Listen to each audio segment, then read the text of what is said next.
Bonjour à tous et à moi-même. Donc on est là aujourd'hui, là pour cet instant, pour faire une vidéo spéciale ça va être une nouvelle playlist. Ça va s'appeler les C'est quoi. Donc aujourd'hui on va se poser la question, c'est quoi une drogue? Voilà. Donc on va prendre notre petit ami le petit Larousse qui dit que la drogue euh, c'est une substance psychotrope généralement nuisible pour la santé, susceptible de provoquer une toxicomanie et consommée en dehors d'une prescription médicale. Alors, la définition est pas mal, seulement je ne suis pas d'accord avec eux à propos de la prescription médicale, parce que les médicaments restent quand même une drogue, même si c'est prescrit. L'alcool est légal, les médicaments sont légaux, et c'est tous les deux de la drogue. Donc je suis pas d'accord avec la définition. Alors le Larousse date de 2009, donc il n'est pas tout récent, si ça se trouve la définition a changé. Mais en tout cas, la- voilà, la définition, elle est là. Euh, donc ce qu'il faut retenir là-dedans, c'est le terme toxicomanie. Parce que du coup, toxicomanie, ça veut dire addiction. La drogue entraîne la toxicomanie et l'addiction. Donc c'est-à-dire qu'une fois que vous avez commencé, vous ne pouvez plus vous arrêter. Enfin, si vous pouvez vous arrêter, mais avec beaucoup de force et beaucoup de volonté, avec des professionnels de santé et beaucoup d'efforts. Donc je vais vous donner des exemples de drogues.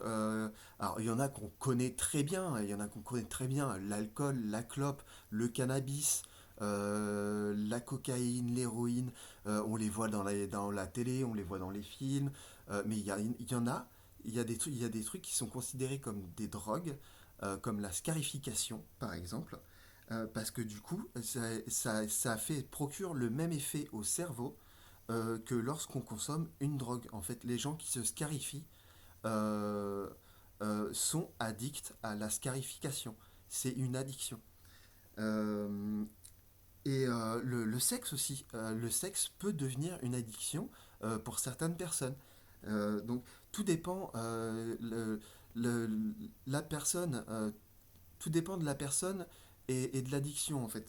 Chaque fois qu'on parle d'une addiction, c'est une histoire de douleur, c'est une histoire de souffrance. Si quelqu'un tombe dans une drogue, c'est pas un hasard. Il y a toujours, il y a un facteur, il y a quelque chose à cacher. Il y a un mal-être, il y a quelque chose. Discuter avec des gens qui, par exemple, ont sombré dans l'alcool ou qui ont sombré dans le cannabis ou d'autres drogues, vous verrez à chaque fois, c'est une histoire de douleur. Euh, Ensuite, je voulais dire aussi que c'est très très facile de tomber dans une drogue, étant donné que même le café, c'en est une. Le corps n'en a pas besoin. Le corps n'en a pas besoin, donc du coup, le café est une drogue aussi. Euh, donc c'est très facile de tomber dedans. Surtout que maintenant, avec la temporalité, on peut se procurer de la drogue très facilement. On peut en trouver partout. Il y en a beaucoup qui sont légales. Il y en a beaucoup qui sont légales. Et celles qui sont illégales, malheureusement, on peut les trouver facilement. Et le truc que je trouve encore plus grave, c'est que les adolescents peuvent en trouver très très facilement. Euh, le danger, en fait, c'est de ne pas s'en rendre compte, de tomber dedans. Parce que avoir un usage récréatif avec l'alcool, boire une fois de temps en temps, il n'y a pas de mal à ça, il y a aucun problème. Le problème, c'est de consommer tous les jours et d'avoir besoin de consommer. C'est là le problème. Et, euh, et en fait, quand on tombe dedans, on ne s'en rend pas compte. S'il n'y a personne autour de vous pour tirer la sonnette d'alarme, vous enfoncez, vous plongez sans même vous en rendre compte. Euh, donc voilà. Donc pourquoi ça fait ça? Qu'est-ce que ça fait à notre cerveau?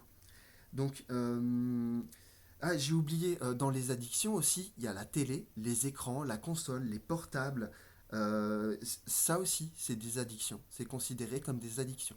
Donc félicitations, vous êtes tous une bande de junkies. Donc voilà, du coup donc on repart sur le cerveau, désolé pour cet aparté. Donc ça fait quoi au cerveau, ça fait quoi au cerveau de consommer ces substances? En fait, le cerveau il va sécréter une hormone qui s'appelle la dopamine. Euh, Vulgairement, c'est la molécule du bonheur. C'est ce que les dépressifs ne sécrètent plus dans leur cerveau. C'est pour ça qu'on leur donne les antidépresseurs. Il y a de la dopamine dedans. Donc du coup, on donne artificiellement de la dopamine au cerveau pour que le cerveau se sente heureux. Donc voilà en gros ce que c'est la dopamine. Et ben, la dopamine, plus il y en a, plus on est heureux. Plus on est heureux. Donc, comme avec toutes les, comme avec tout en fait, c'est la dose qui fera le poison. C'est la dose qui fera le poison. Plus vous allez consommer en grosse quantité, plus vous allez consommer régulièrement, plus vous allez sombrer. Et moins vous vous en rendrez compte, et plus vous aurez du mal à vous en sortir. Euh, je pense avoir fait le tour de la question. Euh, mais oui, donc ce qu'il faut retenir là-dedans, c'est qu'en fait, une drogue, ça peut être absolument n'importe quoi. Du moment que c'est quelque chose dont le corps n'a pas besoin pour vivre et que vous en consommez quand même, c'est une drogue. En tout cas, pour ma part, faudrait que je vois avec un dictionnaire plus récent, voir si la définition a changé. Donc, on en termine là pour ce c'est quoi. Je pense avoir fait le tour. Je pense avoir fait le tour. N'hésitez pas à commenter si vous avez des questions, si j'ai pas été clair ou si j'ai été brouillon. C'est qu'un premier c'est quoi? C'est un essai. Donc je vous invite à m'aider à l'améliorer pour le prochain. Le prochain, ce sera c'est quoi une addiction? Voilà.